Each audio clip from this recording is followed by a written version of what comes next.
राम राम दोस्तों मित्रों, क्या आपको पता है कि करवा चौथ के व्रत में करवा चौथ के कथा क्यों सुनना अनिवार्य होता है और करवा चौथ के व्रत में यह कथा सुनने से क्या होता है। मित्रों, आपको बता दें कि करवा चौथ स्त्री अपने पति के लंबी आयु के लिए करते हैं। मित्रों, आपको बता दें कि करवा चौथ के व्रत कृष्ण पक्ष के चतुर्थी तिथि को मनाया जाता है। मित्रों, करवा चौथ के व्रत के दिन सुहागन स्त्री नई नवेली दुल्हन की तरह सजकर निर्जला उपवास करके माता करवा चौथ की पूजा करते हैं।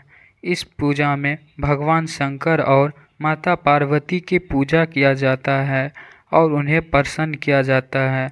मित्रों, करवा चौथ में कथा का बहुत बड़ा महत्व माना जाता है क्योंकि इस व्रत में कथा सुनना अनिवार्य होता है। मित्रों, इसलिए हम आपको इस व्रत की कथा के माध्यम से बताना चाहते हैं कि करवा चौथ के व्रत में कथा सुनना क्यों अनिवार्य होता है। मित्रों, इसलिए हम आपसे आग्रह करते हैं कि इस कथा को पूरा सुनें ताकि आपको पता चल सके कि करवा चौथ के व्रत में कथा सुनना क्यों अनिवार्य होता है। मित्रों, इससे पहले आप अगर हमारे YouTube चैनल सनातन बचाओ पे नए हैं तो आप इन्हें सब्सक्राइब कर लें और कथा अच्छा लगे तो वीडियो को लाइक और शेयर जरूर कर दें। और यह कथा खास करके सुहागिन स्त्री जरूर सुने जो करवा चौथ के व्रत करते हैं ताकि उसे पता चल सके कि करवा चौथ की कथा सुनना क्यों अनिवार्य है। एक बार एक स्त्री अपने सखियों के साथ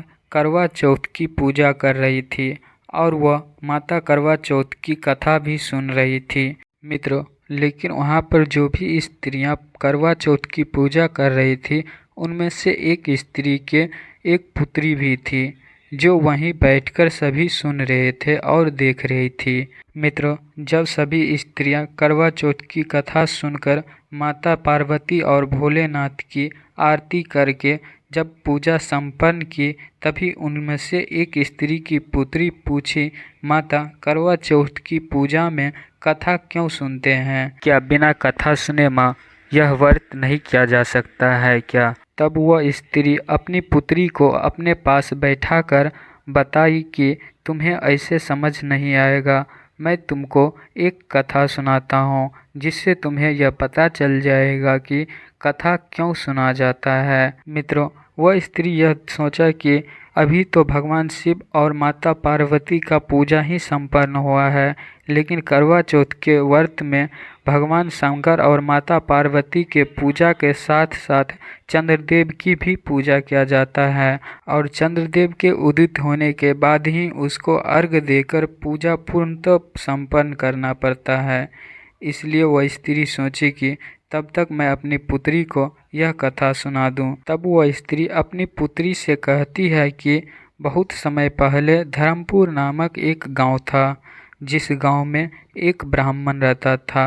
वह अपने पत्नी के साथ पूर्णतः खुश रहता था और वह ब्राह्मण बहुत बड़ा विद्वान था, इसलिए वह गांव-गांव जाकर भगवान की पूजा अनुष्ठान करवाया करता था जिसके वजह से उनका परिवार चलता था। तभी उन स्त्री की पुत्री बीच में बोलती है बोली, फिर क्या हुआ माता?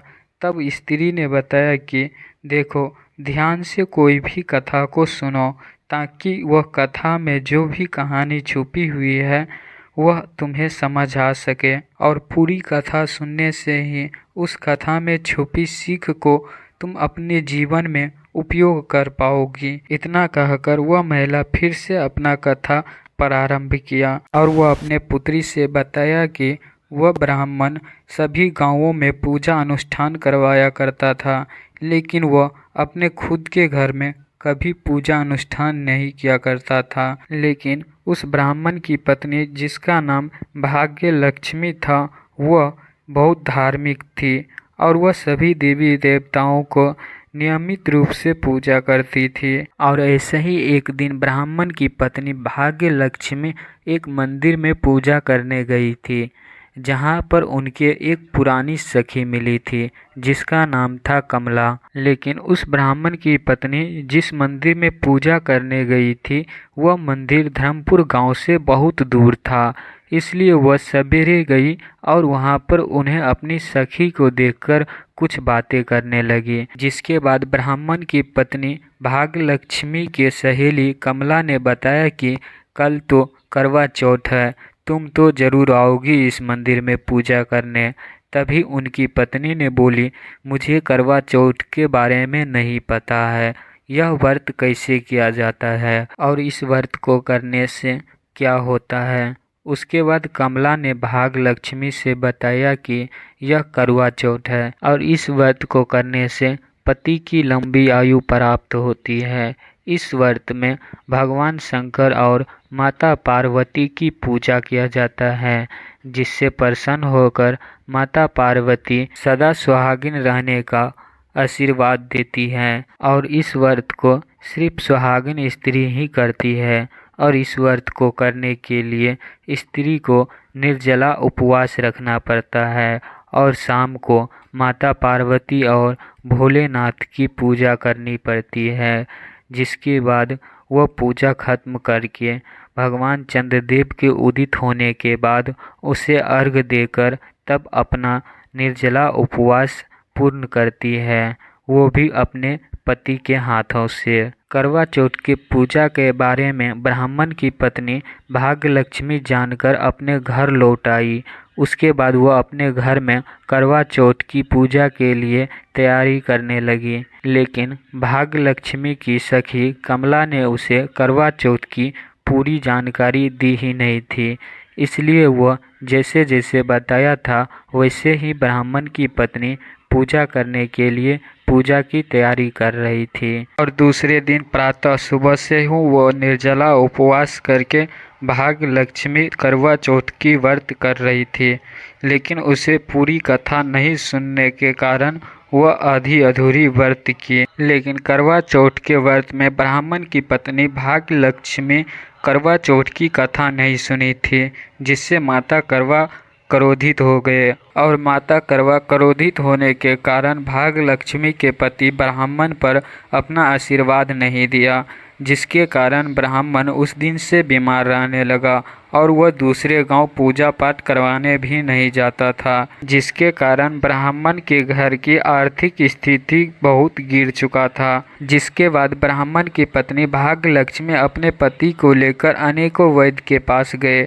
लेकिन उनके बीमारी में कोई भी कमी नहीं आया और ऐसे ही कुछ समय बीतता गया और भाग्यलक्ष्मी अपने पति को लेकर कभी इस गांव कभी उस गांव जाती रहती थी, क्योंकि उसके पति की तबीयत खराब होने के कारण उसके घर में कोई और अन्य कमाने वाला नहीं था और ना ही उसका कोई पुत्र और ना ही पुत्री था, जिसके कारण भाग्यलक्ष्मी अकेले ही अपने पति को लेकर कहीं कहीं जाती रहती थी। और उसके बाद एक दिन फिर ब्राह्मण की पत्नी भाग्यलक्ष्मी उसी मंदिर में गई थी जहां पर उसका सहेली मिली थी और फिर भाग्यलक्ष्मी की सहेली कमला मिली, जो पहले भी मिल चुकी थी, जिसके कारण ही वो करवा चौथ की व्रत करने लगी थी। जिसके बाद भाग्यलक्ष्मी ने कमला से अपनी सारी दुख की कहानी बताई, जिसके बाद कमला ने बताया कि तुम करवा चौथ की व्रत करने में जरूर कुछ चूक की होगी, जिसके कारण माता करवा क्रोधित हो गई और वह तुम्हारे पति पर अपना आशीर्वाद नहीं दिया, जिसके कारण तुम्हारा पति अस्वस्थ रहने लगा। जिसके बाद भाग्यलक्ष्मी ने कमला से पूछा कि बहन, इसका कोई और निवारण नहीं है क्या?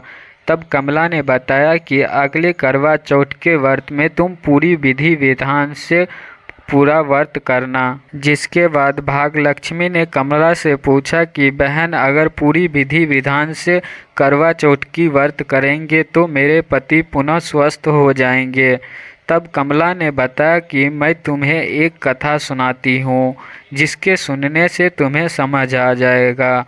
और उसके बाद कमला ने भाग्यलक्ष्मी से कहा कि तुम यह कथा पूरे ध्यान से सुनना। जिसके बाद कमला ने बताया कि एक राज्य में धनीचंद नामक सेठ रहता था, जो अपने नाम के साथ साथ उतना ही अमीर था जितना उसका नाम में अमीरी लिखा हुआ था। और उसको 7 पुत्र था और 1 पुत्री थी, लेकिन उसके 7 पुत्र अपने बहन से बहुत प्यार करती थी। उसे तनिक भी दुखी नहीं रहने देती थी। और जब धनीचंद के सातों पुत्र युवा हो गए तब धनीचंद ने अपने सातों पुत्र का विवाह कर दिया। तब उसके पास उनकी पुत्री बची, लेकिन धनीचंद के पुत्री भी अब युवा हो गई थी और उनके सातों पुत्र का विवाह हो चुका था। लेकिन जितना प्यार धनीचंद के पुत्र अपने बहन से करती थी, उतना ही प्यार धनीचंद के पुत्र की पत्नियां भी अपने ननद से करती थी और सभी खुशी खुशी रहती थी। तभी एक दिन धनीचंद ने सोचा कि क्यों ना अपने पुत्री का विवाह कर दिया जाए, अब वो विवाह के योग्य हो गई है। और तभी धनीचंद अपने सातों पुत्र के साथ बगल के गांव के साहूकार के पुत्र को देखने गया। लेकिन उस साहूकार के पास एक ही पुत्र था जिसका नाम था रंजन। उसके बाद धनीचंद ने अपने सातों पुत्र के साथ जब रंजन को देखा तो वह अपने पुत्री का विवाह फिक्स कर दिया और उनका विवाह हो गया, जिसके बाद सभी खुशी खुशी रहने लगा। और कुछ समय के बाद धनीचंद की पुत्री अपने मायके रहने आई थी, जिसके बाद उन्होंने देखा कि उसकी भाभियां करवा चौथ की व्रत की तैयारी कर रही थी। और तभी धनीचंद की पुत्री ने अपने भाभियों से पूछा कि भाभी, आप यह व्रत किस लिए कर रही है। तब उनकी भाभी ने बताया कि देखो ननद, यह करवा चौथ की व्रत है। इस व्रत को करने से पति की लंबी आयु प्राप्त होती है। जिसके बाद धनीचंद की पुत्री ने बोला कि भाभी, मैं भी अपने पति के लिए यह व्रत करना चाहती हूँ।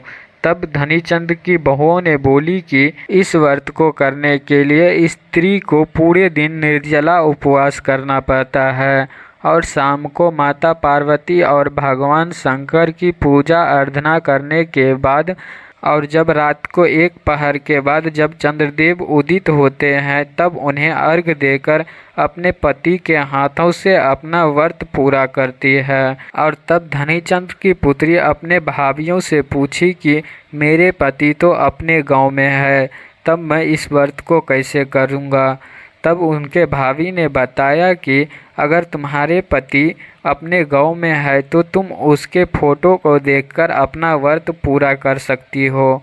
उसके बाद धनीचंद की पुत्री ने भी करवा चौथ की व्रत रखी और अपने भाभियों के साथ पूरे दिन निर्जला उपवास करके शाम को करवा चौथ की पूजा की।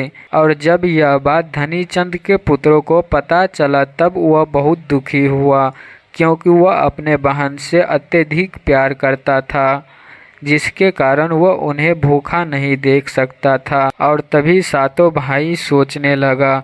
तभी उसमें से छोटे भाई ने बोला कि क्यों ना भैया हम अभी चंद्रदेव को उदित कर दे, जिसके बाद मेरी बहन भोजन कर सकती है। तब सातों भाई ने पूछा ये कैसे होगा। तब छोटे भाई ने एक दीपक और एक चलनी लेकर दूर एक पेड़ पर जाकर चढ़ गया और दीपक को चलनी से दिखाने लगा, जिससे यह प्रतीत होता था कि चंद्रदेव उदित हो गए हैं। और इधर छब्बू भाई ने मिलकर अपने बहन को आकर कहा कि देखो बहन, चंद्रदेव उदित हो गए हैं और तुम अपना अर्घ्य देकर अपना व्रत पूरा करो और उसके बाद अपना भोजन करो।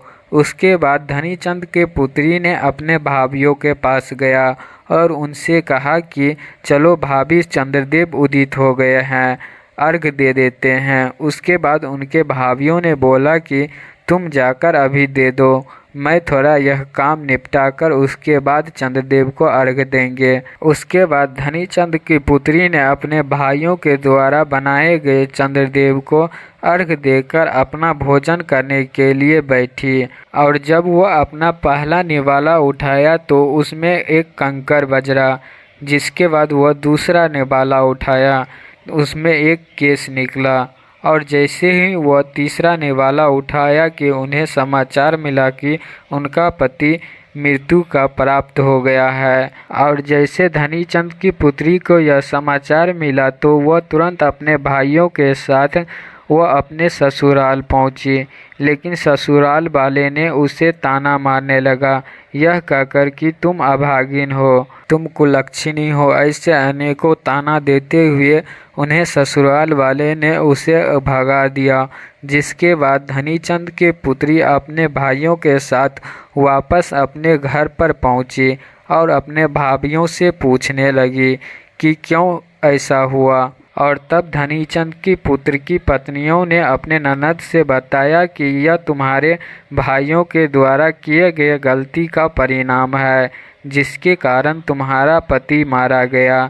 जिसके बाद धनीचंद की पुत्री ने अपने भाइयों से पूछा कि ऐसा क्या गलती किया मेरे भाइयों ने, जिसके कारण मेरे पति मारे गए। और तब उनकी भाभी ने बताया कि तुम चंद्रदेव के उदित होने से पहले ही उनको अर्घ देकर अपना व्रत पूरा कर लिया, जिसके कारण तुम्हारा पति मारा गया। और तभी धनीचंद की पुत्री ने अपने भाइयों से कहा कि मैं तो चंद्रदेव को देखकर ही अर्घ दिया था और उसके बाद ही भोजन के लिए बैठा था। लेकिन तभी उनके बड़ी भाभी ने बोला कि वह चंद्रदेव उदित नहीं हुआ था, वह तुम्हारे छोटे भाई ने दूर पेड़ पर जाकर दीपक से चलनी को दिखा रहा था, जिसके वजह से यह लग रहा था कि चंद्रदेव उदित हो गए हैं और तुम यह देखकर चंद्रदेव को अर्घ देकर अपना व्रत पूरा कर ली, जिसके कारण तुम्हारा पति मारा गया।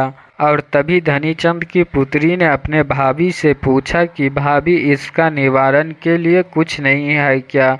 उसके बाद धनीचंद की बहुओं ने बताया कि देखो ननद, तुम अगर अपने पति को पुनः जीवित करना चाहती हो तो अगले साल पुनः करवा चौथ की व्रत करना।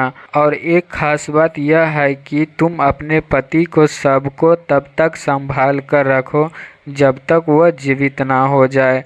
उसके बाद धनीचंद की पुत्री ने पुनः अपने ससुराल जाके अपने ससुराल वालों से अपने पति का शव लेकर आया और वह 1 साल तक अपने पति के शव के पास बैठी रही। और जब पुनः करवा चौथ का व्रत आया तब उन्होंने फिर से सुहागिन स्त्री की तरह सज संवर कर माता करवा की पूजा करने लगी। लेकिन इस बार धनीचंद की पुत्री पूरी विधि विधान से माता करवा की पूजा की, जिससे माता करवा प्रसन्न होकर उसे दर्शन दिया। और तब उन्होंने माता करवा से प्रार्थना किया कि हे माता, आप मेरे पति को पुनः जीवित कर दे। उसके बाद माता करवा ने कहा कि मैं तो तुम्हारे पति को जीवित नहीं कर सकता हूँ, लेकिन अगर कोई सुहागिन स्त्री अपने सुहाग का आशीर्वाद अगर तुम्हें दे दे तो तुम्हारा पति पुनः जीवित हो सकता है। उसके बाद माता करवा अंतर ध्यान हो गई और तब जाके धनीचंद की पुत्री अपने भाइयों के पास गई। पहले तो वह अपने बड़ी भाभी से बोली कि आप अपने पति का आशीर्वाद मेरे पति को दे दीजिए, जिससे मेरा पति पुनः जीवित हो जाएगा, लेकिन वह मना कर दी। उसके बाद उन्होंने दूसरी भाभी से बोली, वो भी मना कर दी। ऐसी करके वह छठी भाभी को बोली, लेकिन वह भी मना कर दी। और जब उनकी 7वीं भाभी आई तब उन्होंने अपने 7वीं भाभी से बोली कि हे भाभी, आप अपने पति का आशीर्वाद मेरे पति को दे दीजिए, जिससे मेरा पति पुनः जीवित हो जाएगा। और वह अपने भाभी का पैर पकड़ के रोने लगी। उसके बाद उनकी 7वीं भाभी बोली कि यह सब मेरे पति के कारण हुआ है, जिसके कारण मैं तुम्हें अपने पति का आशीर्वाद तुम्हारे पति को देता हूँ। और इतना कहते ही धनीचंद की पुत्री का पति जीवित हो गया और वो खुशी खुशी माता करवा की पूजा संपन्न की और उसके बाद अपने ससुराल वापस लौट आई। और जब यह कथा कमला के मुँह से ब्राह्मण की पत्नी भाग्यलक्ष्मी सुनी तो उसे आशा की किरण नजर आया। और उसके कुछ समय पश्चात जब करवा चौथ की व्रत आई तो ब्राह्मण की पत्नी भाग्यलक्ष्मी पूरे विधि विधान से करवा चौथ की व्रत की, जिससे उनका पति पुनः स्वस्थ हो गए और वह अपने पति के साथ सुखी पूर्वक जीवन व्यतीत करने लगी। अब वह महिला भी इधर अपने पुत्री को जो कथा सुना रही थी, वो भी चंद्रदेव को उदित हुए देखकर उन्हें अर्घ देकर अपना पूजा संपन्न किया। मित्रों, यही कारण है कि करवा चौथ के व्रत में कथा सुनना अनिवार्य होता है। कथा सुनने से व्रत कैसे किया जाता है इसका पता चलता है और व्रत में कोई भी विघ्न नहीं आता है और ऐसा करने से उस व्रत का पुण्य प्राप्त होता है। मित्रों, आप सभी से हमें आशा है कि आप सबको यह कथा अच्छा लगा होगा। अगर यह कथा अच्छा लगा है तो वीडियो को शेयर ज़रूर करें।